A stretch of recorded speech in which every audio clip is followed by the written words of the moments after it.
Okay, so my favourite topic today, elbows. I absolutely love elbow attacks. You're alright? Yeah, I don't. What happened? Why did you catch it? It's fine. Oh, I'm sorry. That was a little bit hard. I was actually thinking about the elbows actually when we were filming this. Look, my favourite topic as always is elbow attacks. Reason why, short weapon, close range, fits in really well when people are swinging punches because you can really cover up and keep yourself nice and tight. Protects your hands. There's so many reasons why you should know and be effective at elbows. So I'm going to go through an exhaustive list, so stick with me, keep watching. So, elbows. Why use elbows? Well, first of all, if the person gets beyond your hand range, then you have to rely on your elbows. Because obviously it's a sharp weapon, they're inside the area of the hand, so they've gone past here, it makes sense to use your elbow. Another reason for using it effectively is because it's hard and you hit soft targets.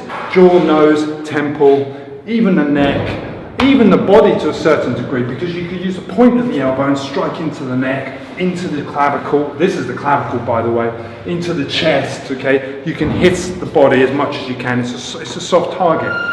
How you use it is another thing. I tend to like to use elbows not only because of the tight coverage, but because I can use my hands afterwards. I can grab the neck, I can grab ears, I can push away with the hands, I can frame, so if the guy pushes back into me, I can use the elbow to frame. Okay, this is another good way to use elbows, so it doesn't always have to be a strike. But if I frame from this position, it gives me the space to throw my hand over, to keep the pressure up and keep nice and tight. Because look, let's face it, when you're fighting, George is a nice guy, we know he's super tough. Have to be. Yeah, and he takes a lot of strikes. You can see when I hit him, he goes, oh, he just stays there. But the fact is, people take punches and they swing back, and they take punches and they swing back, because fighting is about attrition. So what you've got to do is just keep the pressure on the person, keep the pressure on the person, keep the pressure on the person. So because fighting is based on attrition and winning, if you like, by overwhelming people, if you can knock them out, happy days, great. But the majority of people do take strikes because of adrenaline, right? Yeah. So this is what I'm thinking about all the time when I'm training people. We're looking at covering up, obviously, but trying to get inside those circles, which we always talk about. Note how I'm pulling down on the arm. I'm sticking to the arm on purpose because what I'm trying to do is make it difficult for him to pull it back. Most of the time people say to me, yeah, but he'll pull it back, he's too strong. If he pulls it back, bang, that's the idea of the whip and the cover, and keeping nice and tight, keeping in the pocket, if you like. So let's get back to the topic. We were talking about different ways to use elbows.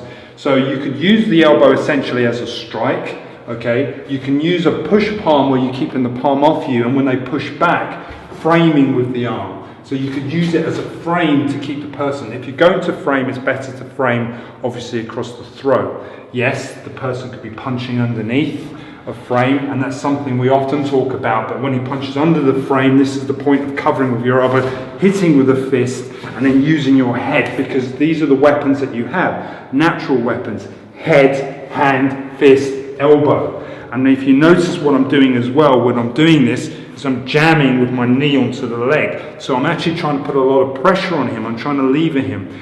Good for me, better for me, the fact that he's against the wall. But let's just say the scenario is the other way around.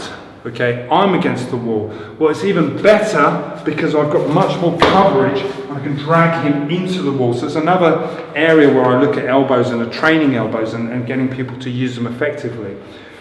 Just a quick point what springs to mind. I generally don't teach people to smash elbows into fists. The reason being, just so you know, it's very hard to do that because punches travel really quickly, and when they travel really quickly, you've got to be so sharp and accurate to be able to do that. If you can do that essentially well, then you're really good. Better than me, really. Let's be honest. You've got this judgment of a superstar. But what you can do, which works effectively, is start to look at elbowing the bicep, the shoulder, obviously.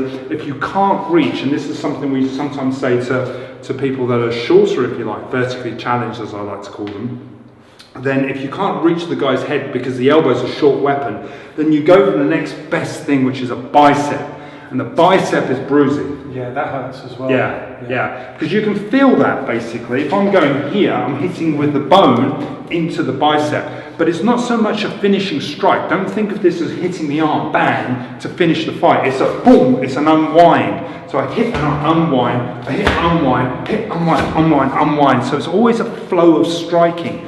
What I'm trying to do is create a torrent of abuse. Yeah. Okay, that's what it is. It's just a torrent of abuse where I'm just rolling, flowing, and rebounding off his body when I'm hitting. Because at the end of the day, he's swinging too. He's throwing his punches, he's swinging at me, and what I need to be able to do is stay in that pocket, bang, unwind, and keep the pressure up. And if he's still throwing punches, which I'm hoping he would do in this demo, I'm going to be trying to tie him up. Okay, and that's the thing. Now, look, fighting's not clean, it's not pretty, it's not like a martial art film. You're going to get hit, but what you want to try to do is just wear the other person down and obviously try to stop them.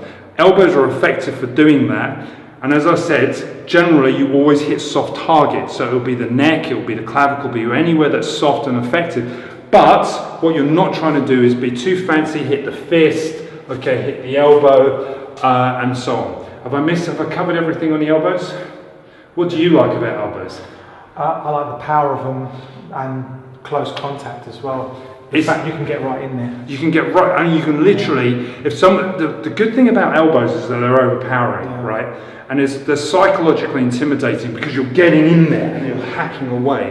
One of the things recently we've been working a lot is changing the line of the elbow. So it's bringing the elbow and hacking down with the point in it. But the reason why I like them is that when I'm punching, when I'm elbowing, my hands are always quite close to my head. Always quite close, boom. Because in street fights, people headhunt, right? That's what they do. They go and swing for your heads. They don't come in and pop your body and hit your head unless they're an experienced fighter. But how many experienced fighters do you face in a street fight? No. It's just an ordinary guy having a bad day. And that's the way you've got to look at some of these tools and these weapons. Because quite often people will comment and say, yeah, but that will never work. Well, look, at the end of the day, you're defending against someone who doesn't know what they're doing. Most people don't know what they're doing.